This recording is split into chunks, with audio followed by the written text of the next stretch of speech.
Hello guys, இன்றைக்கி நம்ம வீடியோவில் என்ன பார்க்க போகிறோன்னா, ஒரு புது ஜாபுக்கான நோட்டிஃபிகேஷன் தான் வந்திருக்கு. ஸோ என்ன ஜாப் அப்படின்னு பார்த்தீங்கன்னா, எஸ்எஸ்சியோடைய சிஹெச்எஸ்எல் ஜாப் நோட்டிஃபிகேஷன் வந்து விட்டுருக்காங்க. ஸோ நீங்கள் ஆல்ரெடி வந்து ஒரு சிஜிஎல் படிச்சுட்ருக்க ஒரு ஆஸ்பிரண்ட்னா கண்டிப்பாக இதுக்கு அப்ளை பண்ணுங்கள். ஸோ சிலபஸ் கிட்டத்தட்ட பார்த்தீங்கன்னா சிஜிஎல் மாதிரி தான் இருக்கும். பட் ஆனால் சிஜிஎலை விட இது கொஞ்சம் ஈஸியாக இருக்கும். ஸோ இதில் வந்து எவ்வளோ வேக்கன்சி இருக்குது அப்படின்னு பார்த்தீங்கன்னா, கிட்டத்தட்ட 3131 வேக்கன்சி இருக்குது. So 3131 vacancy. ஸோ இது வந்து ஒரு நல்ல வேக்கன்சினே சொல்லலாம். ஸோ சென்ட்ரல் கவர்மெண்ட் ஜாப் வேறு. ஸோ அப்ளை பண்ணுங்கள் கைஸ். அதுக்கப்புறம் இதுக்கான அப்ளை பண்ணுறதுக்கான டேட் அப்படின்னு பார்த்தீங்கன்னா, ஸ்டார்ட் டேட் வந்து ஜூன் 23, 2025 இருந்து. ஸோ எண்ட் டேட் அப்படின்னு பார்த்தீங்கன்னா ஜூலை 18, 2025 வரைக்கும் இருக்குது. ஸோ மறக்காமல் அப்ளை பண்ணிடுங்க. அதுக்கப்புறம் இதுக்கான பே ஸ்கேல் அப்படின்னு பார்த்தீங்கன்னா, எவ்வளோ சம்பளம் தருவாங்க அப்படின்னு பார்த்தீங்கன்னா, ஸோ பே லெவல் 2லேருந்து செட் பண்ணுறாங்க. ஸோ மினிமமே உங்களுக்கு வந்து 19,900லேருந்து 63,200 வரைக்கும் கிட்டத்தட்ட உங்களுக்கு சேலரி வந்து கிடைக்கும். So lower division clerk, data entry operator grade A, so போன்ற வந்து இதுக்கான வந்து நோட்டிஃபிகேஷன் தான் இது. இந்த மாதிரி ஜாப்ஸும் இதில் இருக்குது.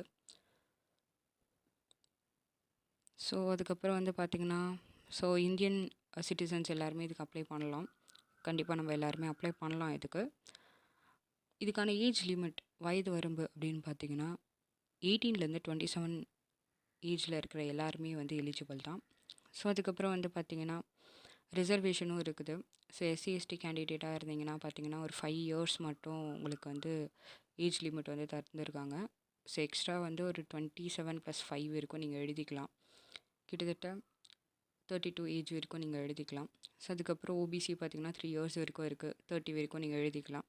ஸோ அது போக பிடபிள்யூடி கேட்டகரி, ஃபிசிக்கலி சேலஞ்சு பர்சனாக தான் உங்களுக்கு வந்து 10 இயர்ஸ், 13 இயர்ஸ், 15 இயர்ஸ் வரைக்கும் உங்களுக்கு ஏஜ் லிமிட்டில் வந்து உங்களுக்கு வந்து பார்த்திங்கன்னா எக்ஸம்ஷன் இருக்குது. ஸோ அதுக்கப்புறம் வந்து பார்த்திங்கன்னா இதுக்கான ஃபீஸ் அப்படின்னு பார்த்திங்கன்னா லைக் எஸ்சி எஸ்டி இவங்களுக்குலாம் வந்து ஃபீஸ் கிடையாது.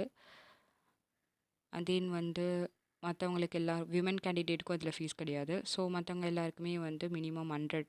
ஸோ அவங்க தான் வந்து இதுக்கான ஃபீஸ். ஸோ கம்மி தான் கைஸ். ஸோ நீங்கள் வந்து அப்ளை பண்ணலாம். செட் எக்ஸாமோட கம்பேர் பண்ணும்போது இதோட ஃபீஸ் வந்து ரொம்பவே கம்மி தான். ஸோ நீங்கள் அப்ளை பண்ணுங்கள்.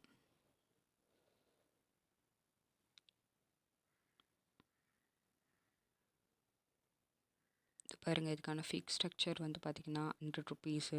ஸோ விமன் கேண்டிடேட் எஸ்சி எஸ்டிக்கெலாம் வந்து ஃபீஸ் வந்து கிடையாது. ஸோ அப்ளை பண்ணிடுங்க. இதுக்கான எஜுகேஷன் குவாலிஃபிகேஷன் பார்த்திங்கன்னா +2 படிச்சிருந்தா போதும். நீங்கள் ஒரு 12th ஸ்டாண்டர்ட் வரைக்கும் படிச்சிருந்தா போதும். எந்த போர்டில் படிச்சிருந்தாலும் பரவாயில்ல. Like CBSE, state board, Tamil medium, English medium இதில் படிச்சிருந்தாலும் பரவாயில்ல. ஏன்னா வந்து எக்ஸாம் வந்து பார்த்திங்கன்னா இங்கிலீஷ் அண்ட் ஹிந்தியில் தான் இருக்க போகுது. ஸோ சின்ன வயசுலேருந்து இங்கிலீஷ்ன்ற ஒரு சப்ஜெக்ட் எல்லாருமே படிச்சுட்டு தான் இருப்போம். ஸோ அதனால் நீங்கள் தைரியமாக அப்ளை பண்ணுங்கள். அதுக்கப்புறம் வந்து பார்த்திங்கன்னா நீங்கள் வந்து +2ல் வந்து maths as one of the சப்ஜெக்டாக நீங்கள் படிச்சிருக்கணும். ஸோ நீங்கள் எல்லாருமே வந்து இதுக்கு எலிஜிபிள். ஸோ ஓகே காய்ஸ், நம்ம சேனலை வந்து சப்ஸ்கிரைப் பண்ணிக்கோங்க.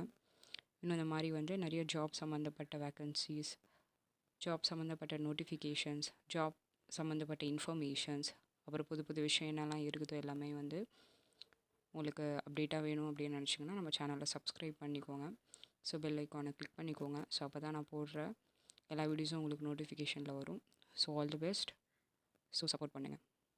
Have a good day. Bye guys.